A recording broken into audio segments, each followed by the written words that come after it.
В день рождения Иисуса Христа я подарок Ему приготовил. Всех простил, кто меня злословил, и не вспомню я зла никогда.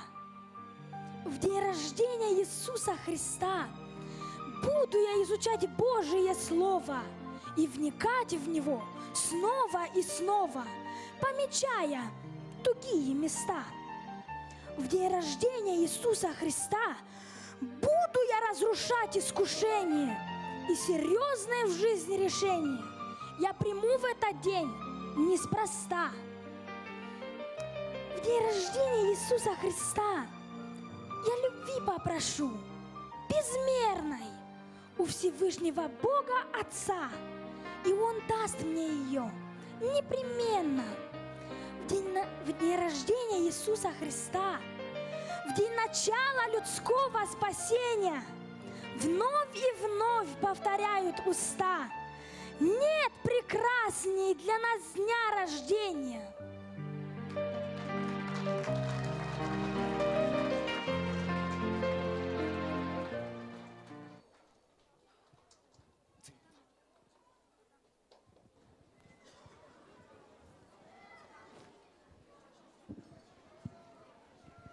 Ziua de naștere a lui Iisus cu siguranță a schimbat și continuă să schimbe încă multe vieți. Sunteți de acord cu mine?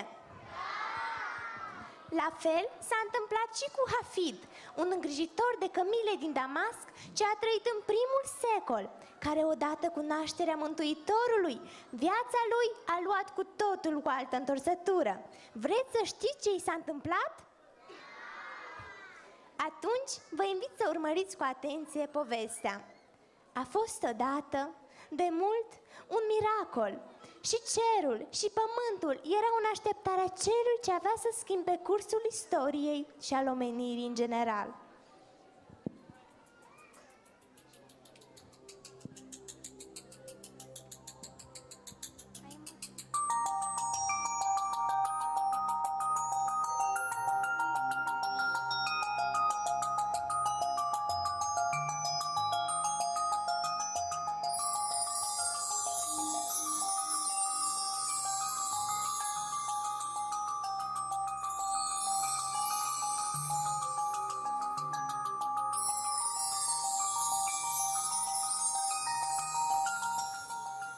S-a lăsat noaptea iarăși peste bătrânul pământ.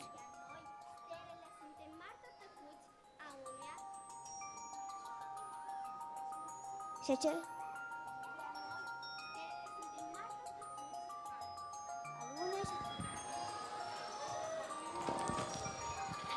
Iar noi, stelele, suntem martori tăcuți a unuia și aceluiași scenariu ce durează de mii de ani. Oamenii se nasc, apoi pleacă din această lume, la fel de împovărați precum trăiesc. Ce sens mai are viața lor? Ce plictiseală! Și mie mi-este milă de ei. Chiar de la începutul omenirii și până în prezent au avut numai necazuri. De când mă ține o minte, mă tot uimește traiul lor.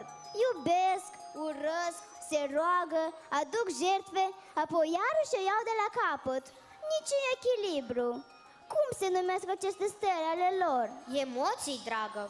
Uite, aceste emoții, de cele mai multe ori negative, mă afectează și pe mine. Ce te-a apucat, dragă? Nu cumva plângi? O stea trebuie să fie rece, distantă și nepăsătoare. E prea mult pentru mine. Scuză-mă de întrebare, dar câți ani ai? 25.000, proaspăt împliniți. 25.000. Asta era. De aia ești așa de sensibilă. Ești încă tare tinerică. Păstrează-ți calmul, dragă. Viața e înainte și vei fi martoră la încă multe evenimente. Fetelor, lăsați vorbăria la o parte și aliniați-vă fiecare la locul ei. Astăzi avem o musafiră celestă, nemai văzută și nemai întâlnită până acum. Celestă? De unde vine? Din tainica împărăția Creatorului. Să o primiți cum se cuvine. E o regină între stele? E mesagerul stelar al bucuriei și speranței. E prevestitoarea unui miracol divin.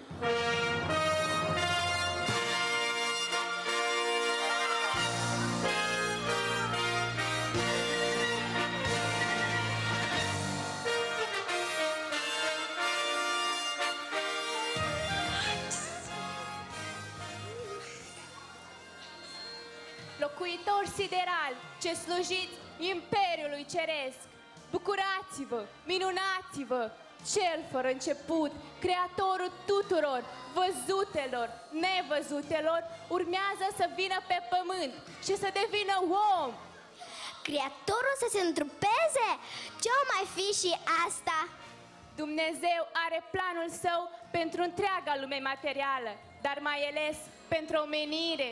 Să înțeleg că s-a terminat cu plictiseala. Dacă însuși Dumnezeu va deveni unul dintre ei, atunci e vorba de o mare aventură. O aventură dumnezeiască, inspirată din creație pentru creație. Stea miraculoasă, mai ai veselit un pic.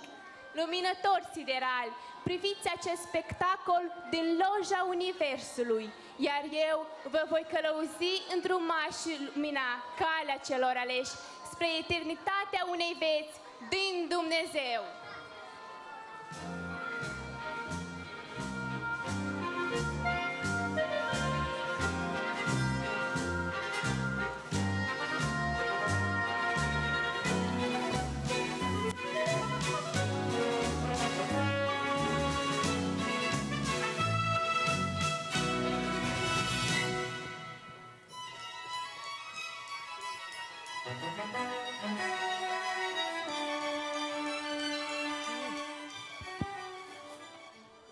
Și steaua a rămas să strălucească pe bolta infinită a cerului. Între timp, pe pământ, oamenii își trăiau liniștiți viața, fiecare cu grijile lui. La fel și Hafid, un băiat din Damasc care era slujitorul celui mai mare om de afaceri al vremii. Pe nume Patros, o aștepta pe Lisha, fiica unui mare bogătaș, ca să-i vorbească. Hafid!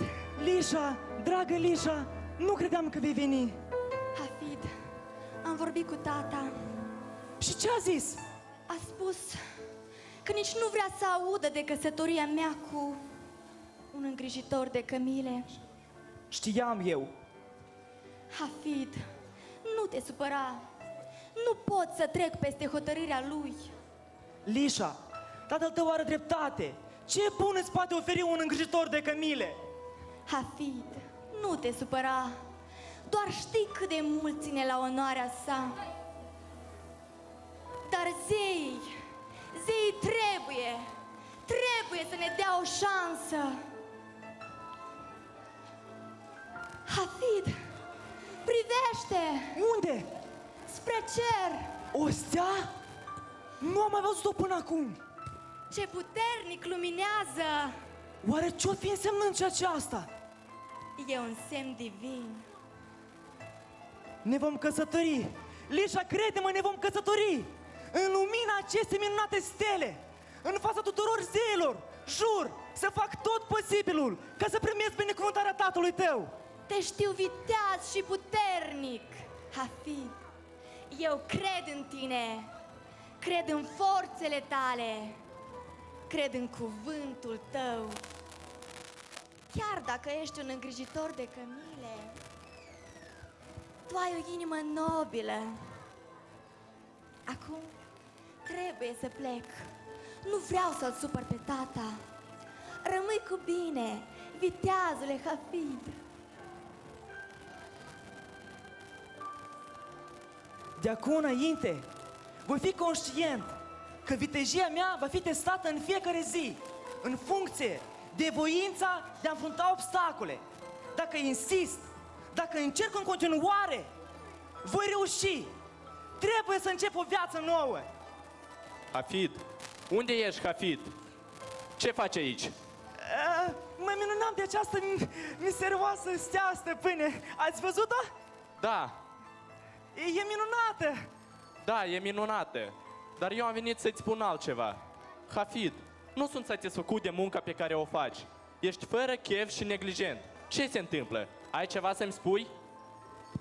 Vezi, stăpâne, Munca de îngrijitor de cămile nu mă mai mulțumește. Eu vreau să devin cel mai vestit vânzător din lume, așa cum ești tu. Să deschid propria afacere, să devin bogat, iar mai apoi să-mi întemeiez o familie. Dacă mă gândesc bine, ai dreptate. Dar nu uita, Hafid, că banii nu trebuie să devină scopul vieții pentru un om. Adevărata bogăție este cea a sufletului. Și cine este aleasa inimii tale?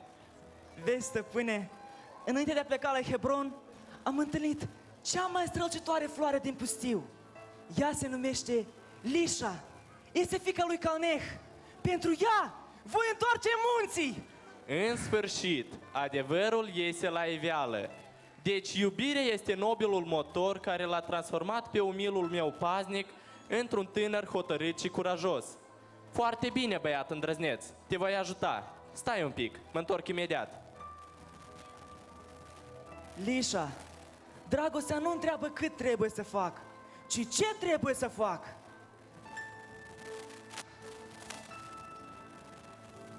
Uite, aceasta este una dintre cele mai de preț mantii din magaziile mele. Este cusută toată dintr-o bucată, iar pe dos vei găsi marca producătorului și steaua lui David. Asta face din ea o haină prețioasă și unică în lume. Mergi mâine la Ierusalim, dar nu uita că ai numai 3 zile pentru a găsi pe cineva care să-ți cumpere marfa. La ce preț să vând, stăpâne, mantia? Vei stabili singur prețul. Mie îmi vei datora doar un singur dinar de argint.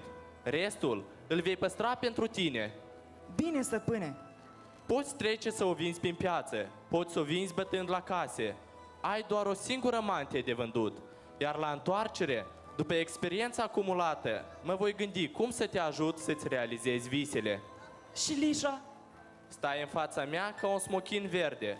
Până smochinele nu sunt coapte, nu te poți numi un smochin. Și dacă eșuiesc? Fiule, niciodată să nu-ți fie rușine că ai încercat și ai eșuat. Pentru că cei care nu au eșecuri înseamnă că nu au încercat vreodată. Am înțeles. Și încă ceva, eșecul nu te va ajunge din urmă dacă hotărârea ta de a reuși va fi îndeajuns de puternică. Pricepi tu oare spusul cuvintelor mele? Da, stăpâne. Atunci, repete-le cu mine odată. Eșecul nu mă va ajunge din urmă dacă hotărârea mea de a reuși va fi îndeajuns de puternică. Binecuvântează-mă, stăpâne. Fii binecuvântat, fiule. La revedere!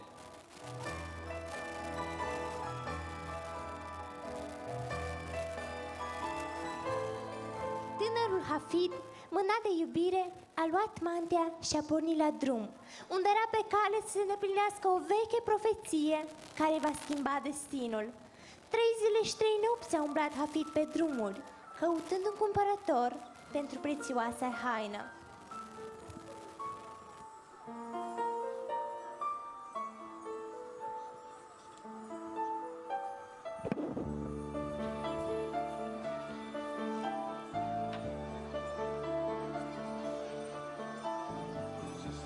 Domnule, am o mantie de vânzare.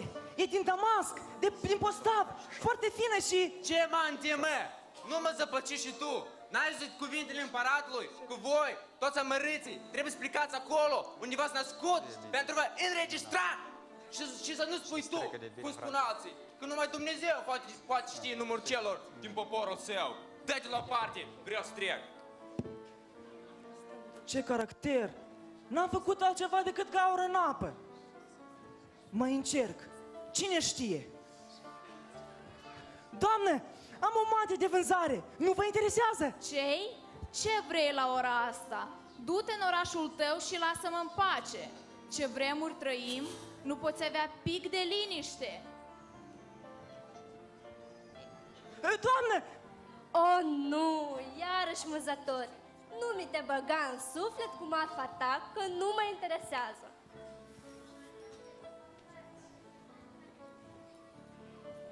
Auzi, mă, nătărăule, îți dau 30 de bănuți de aramă. Ce zici? Batem palma. E imposibil! E ceva foarte prețios! Uitați-vă, domnilor! Este foarte frumoasă, într-adevăr, dar oare cine știe cât costă? Nu-i pentru noi o marfă ca aceasta. Romanii și taxele lor ne-au adus la sapă de lemn. Cu această poveste a recensământului, oricine își permite să bagiocorească lumea. Suntem săraci, pleacă de aici chiar acum. Iartă-l, prietene, suntem încă tulburați de sosirea soldaților. Robia asta nu mai are sfârșit. Nu le este nimănui de a cumpăra haine de lux. Mantia aceasta este pentru împărați, nu e pentru oameni simpli. Ai putea încerca să o vinzi la palatul regelui Rod, dacă ai pe cineva să te strecoare înăuntru. Ce? Irod? Marele rege crud și rău? Trebuie să încerc orice metodă ca să vând această mantie. Și mai apoi să-mi împlinesc visele, chiar și cu prețul vieții mele. Astfel, Hafid a pornit spre palatul regelui Rod, sperând că acolo, sigur se va găsi cineva să-i cumpere prețioasa haină. La palat însă, regina Irodiada era îngrijorată, fiindcă regele Irod avea alte preocupări și cu totul alte griji. Acest palat a devenit un infern de când au plecat magii. Irod nu are pic de tihnă, încât nici păsările nu îndrăznesc să ciripească.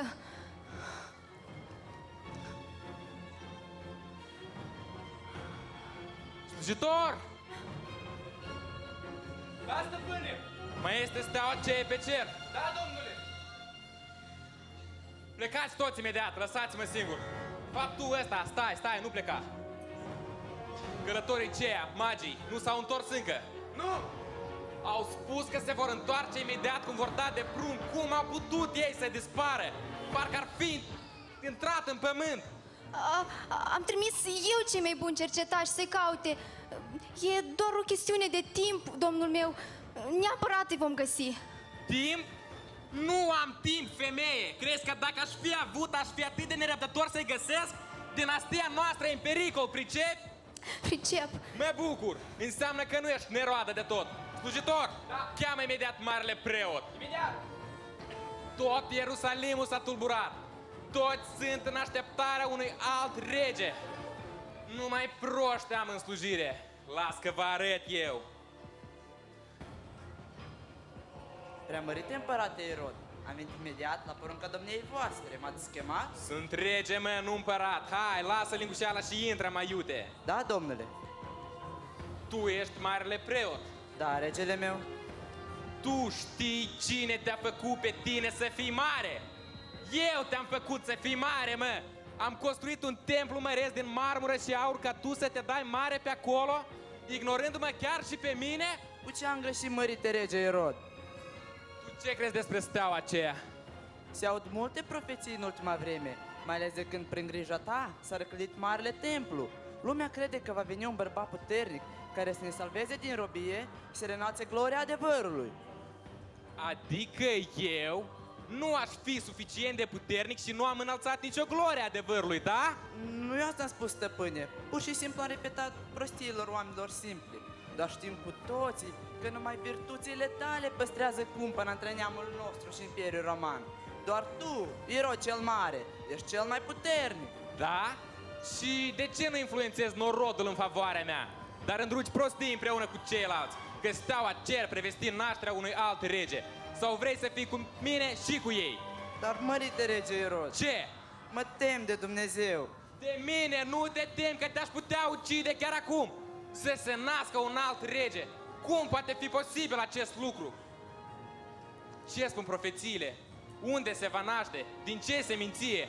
În Betleemul din Iudeea, din seminția lui David. Și ce mai zice acolo? Și tu, Betleeme, țara lui Iuda, nu ești nici cum cea mai neînsemnată din căpetenile lui Iuda, că-s din tine va ieși o căpetenie care va fi păstorul poporului meu, Israel. Nu există nicio căpetenie, niciun păstor, să-ți fie clar. Tronul și coroana sunt ale mele. Voi proteja moștenirea mea. Slujitor? Da! Cheamă imediat șeful gărzii. Imediat!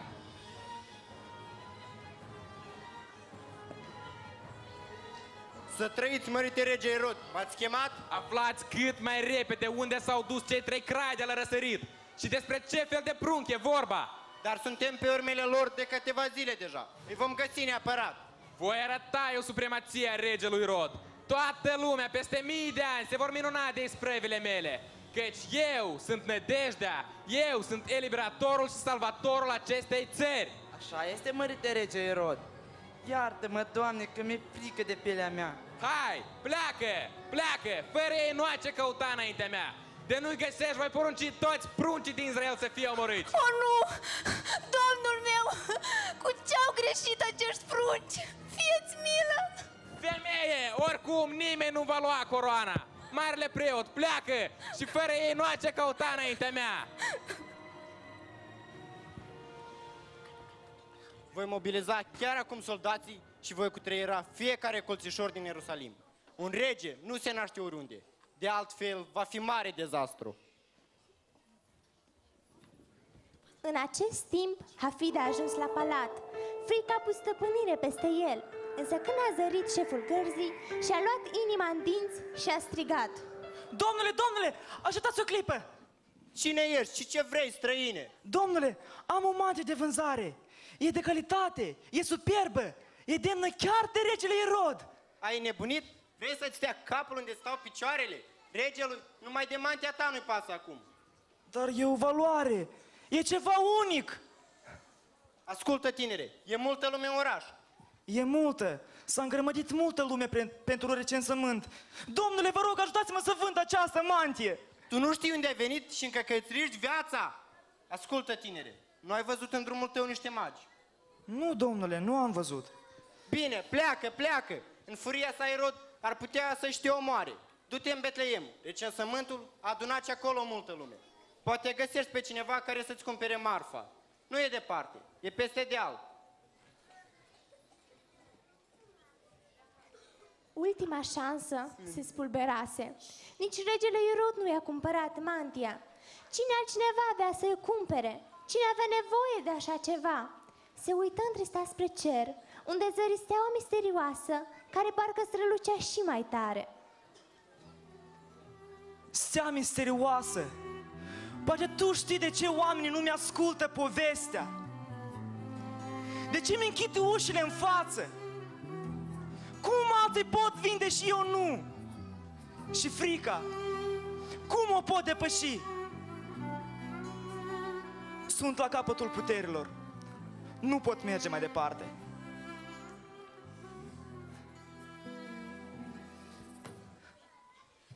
Și noi, și cămilele am obosit de atâta drum.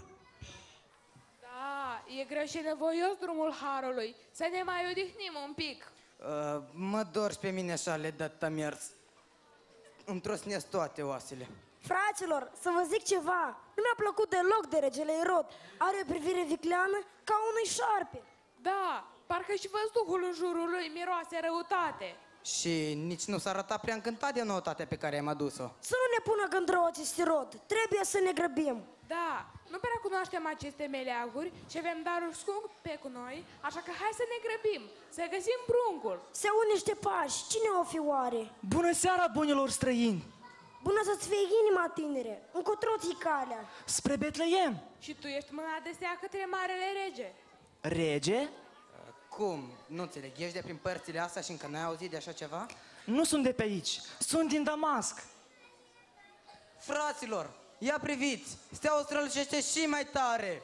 Pruncul s-a născut! Împăratul s-a născut! Binecuvântat fie Dumnezeu! S-au împlinit prorociile, fraților! Să ne grăbim ca să ne închinăm cu darurile noastre. Spuneți-mi și mie, despre ce împărat merge vorba? Această stea prevestește nașterea unui mare împărat, salvatorul casei lui Israel și a întregii omeniri. În această seară mergem să ne închinăm lui. Să înțeleg, e un împărat bun. Desăvârșit! Mulți împărați buni au existat. Desăvârșit e doar unul. Să mergem. Vii și tu, tinere? Sunteți niște crai. Sunteți niște oameni de vază. Vă vor primi la palat, iar eu nu sunt decât un îngrijitor de cămile. Și apoi, dacă Irod m-a primit, da pe un rege a cărui slugi sunt însăși stelele. Și ce dare aș fi putut face eu? Tinere, atunci rămâi. Noi trebuie să plecăm. Stați! Am și eu un dar pentru împăratul cel bun! Luați această mantie! E pentru el! E un dar prețios, tinere. Presupun, este tot ce ai. În această mantie am pus toată speranța vieții mele, toate visele mele. Chiar dacă s-au spulberat, voi fi fericit cu gândul că această mantie de acum va fi a unui mare rege. Da, bunătatea omului se măsoară după lucrurile la care renunță cu inima curată. Bunătatea ta va fi răsplătită, tinere. Regele neapărat va aprecia darul tău. Rămâi cu bine.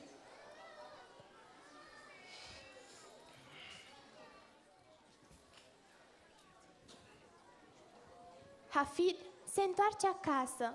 După atâta drum și nesom, se împiedică și căzu în genunchi, frânt de oboseală. Călătoria mea s-a încheiat cu un eșec. Ce prost și naiv am fost să visez că eu, un biet băiat de la Cămile, voi fi într-o zi aclamat cel mai bun vânzător din lume.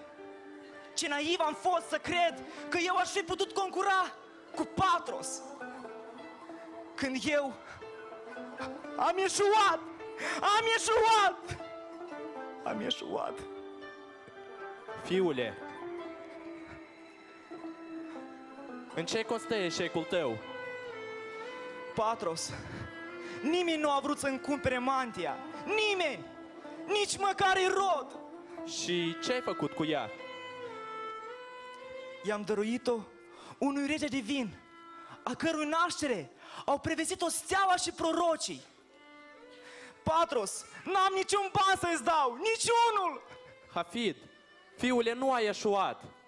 De mult așteptam un semn pe care l-am primit astăzi. Faptul că ai dăruit mantia regelui divin este semnul mult așteptat. Tu ești cel care va moșteni 10 pergamente care conțin secrete și principii în arta vânzării. Astfel, vei deveni cel mai vestit vânzător din lume, iar Lișa va deveni soția ta. Ce scrie în ele, stăpâne? Astăzi mă voi lepăda de vechea mea piele, ce prea multă vreme a suferit de rănile eșecului și rănile mediocrității. Astăzi m-am născut din nou, iar locul nașterii mele este o vie pentru toți. Patros, m-am născut din nou în această noapte, în noaptea nașterii regelui divin. E o binecuvântare, trăiesc un adevărat miracol. Binecuvântarea ta a început odată cu hotărârea de a dărui mantia regelui divin. Hafid, omul nu poate să aibă o inimă bună și să nu fie răsplătit pentru ea.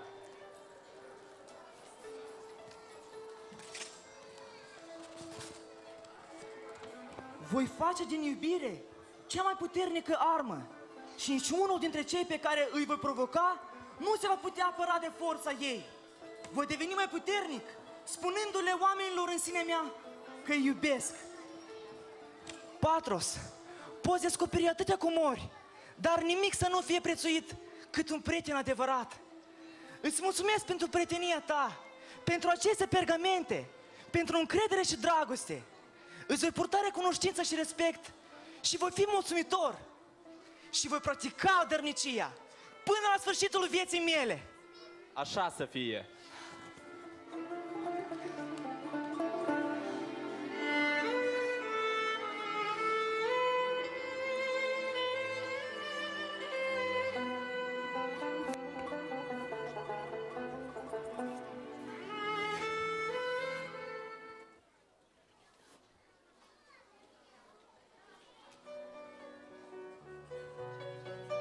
Ce poveste frumoasă!